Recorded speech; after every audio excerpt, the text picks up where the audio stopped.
de sortir de la misère et de créer le bonheur pour tous à la force de nos poignets et de nos cœurs. Tous ceux qui vivent, et grassement, de l'exploitation des autres ont été contre notre combat et le seront davantage demain. Que n'a-t-on fait et que ne fait-on aujourd'hui même pour arrêter notre marche en avant? Les sabotages économiques, les campagnes de dénigrement, la corruption, les provocations de toutes sortes, les chantages, comme les menaces, sont autant de manœuvres de l'ennemi qu'il nous a été donné de connaître et d'affronter durant ces 4 années de lutte révolutionnaire.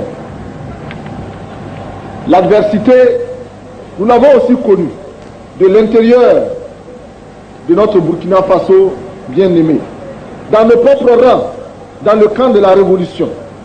Des idées et des pratiques erronées se sont en effet développées au sein des masses et des révolutionnaires et ont causé du tort à la révolution. Il nous a fallu les combattre malgré la relative fragilité de nos rangs. Il y a eu de révoltantes volte-face. Les affrontements ont suivi les provocations. Il y a eu des déchirements. Mais rien n'est jamais définitif.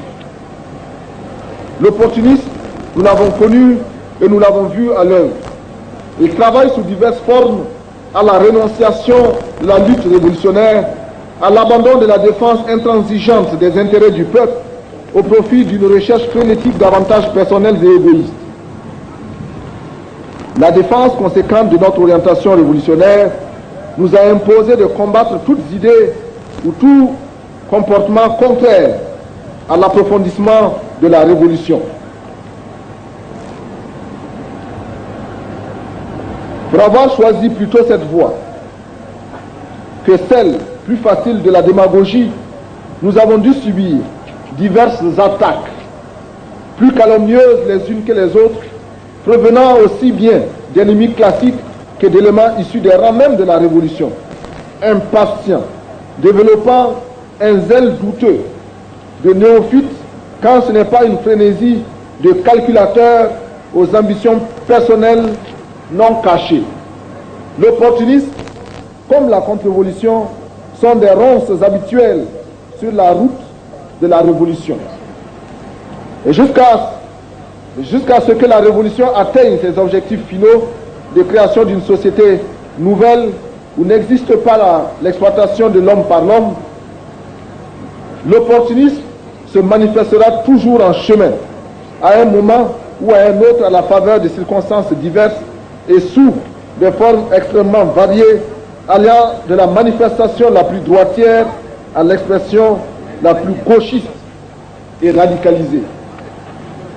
Les difficultés du combat, les exigences de l'engagement, l'âpreté de la lutte des classes ont amené des camarades à déserter purement et simplement les rangs ou à opérer des trompées purement et simplement de cibles. D'autres caressent le rêve de raccrocher, mais se font des scrupules sur la manière de le faire.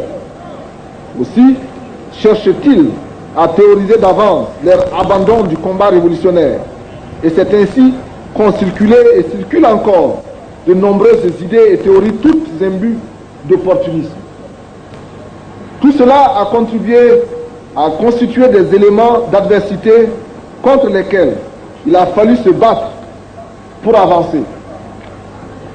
Nous ayons tort de penser ou de croire que les échecs, les défaites, la récupération par la bourgeoisie, les impasses mortelles, les trahisons ne guettent et n'ont guetté que les autres révolutions.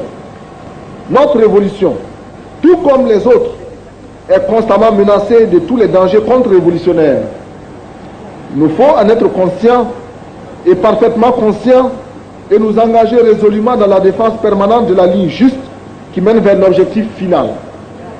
Il nous faut surtout être conscients que ces problèmes naissent de façon dialectique de l'exacerbation de la lutte des classes et qu'à contrario, leur inexistence traduirait en réalité l'étouffement sournois de la lutte révolutionnaire au profit de la conciliation de classes. Camarades,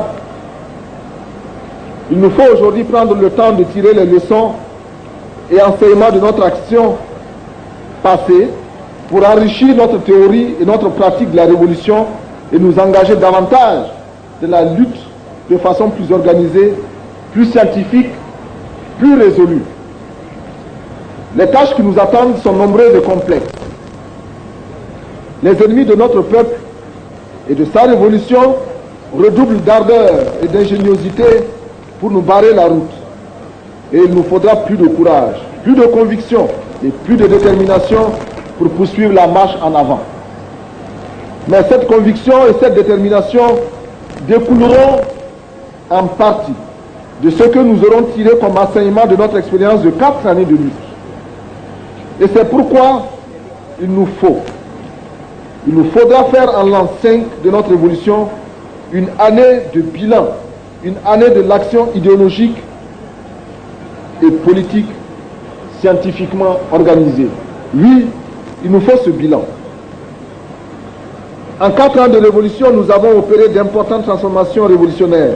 Nous avons jeté les bases de la résolution de nombreux problèmes qui se posent à notre peuple.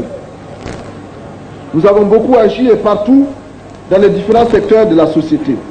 Nous avons donné l'impression de tout vouloir changer et tout de suite. Et des critiques nous ont été faites, ça et là, que nous comprenons fort bien. Du reste, nous constatons pour notre part que d'autres tâches importantes ont eu tendance à être négligées ou minimisées. Il nous faudra consacrer plus particulièrement l'an 5 à l'exécution des tâches, de ces tâches-là, qui sont d'ordre idéologique, politique et organisationnel. L'approfondissement de notre évolution et les succès futurs de notre action politique dépendront de la justesse avec laquelle nous aurons résolu dans notre pays les questions organisationnelles et de l'orientation idéologique. La révolution ne saurait se poursuivre et atteindre ses objectifs sans organisation d'avant-garde à même de guider notre peuple dans tous les combats, sur tous les fronts. La construction d'une telle organisation doit requérir désormais beaucoup d'engagement de notre part. Sur la base des actions déjà entreprises pour trouver une solution à la question organisationnelle, il s'agira pour les révolutionnaires de notre pays de conjuguer leurs efforts pour vaincre les tares et insuffisances que nous portons tous. L'unité des révolutionnaires est assurément une étape par laquelle il nous faut passer pour aller plus en avant dans l'exécution de la tâche d'organisation de l'avant-garde. Et je me réjouis de constater qu'en ce 4e anniversaire de notre révolution, que les bases sont jetées quant à la réalisation d'une unité réelle, d'une unité militante de l'ensemble des forces révolutionnaires de notre pays. Mais gardons-nous de faire de l'unité une univocité asséchante, paralysante et stérilisante.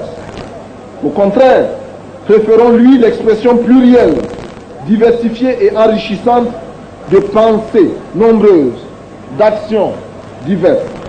Pensées et actions riches de 1000 nuances, toutes tendues courageusement et sincèrement dans l'acceptation de la différence, le respect de la critique et de l'autocritique, vers le seul objectif radieux.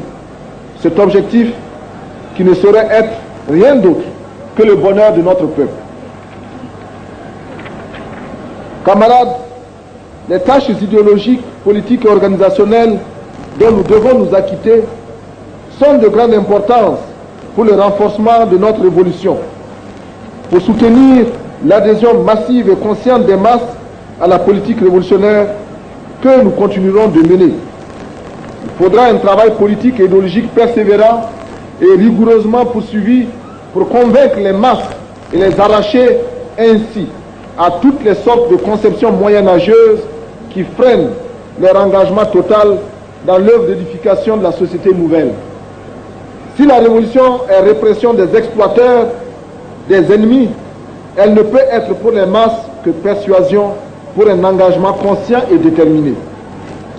Ces tâches idéologiques et politiques de notre révolution sont le devoir de tous les révolutionnaires, de la direction politique d'abord, La direction politique de notre révolution devra se renforcer et gagner davantage en efficacité et en rigueur dans l'exécution de la mission qui est la sienne.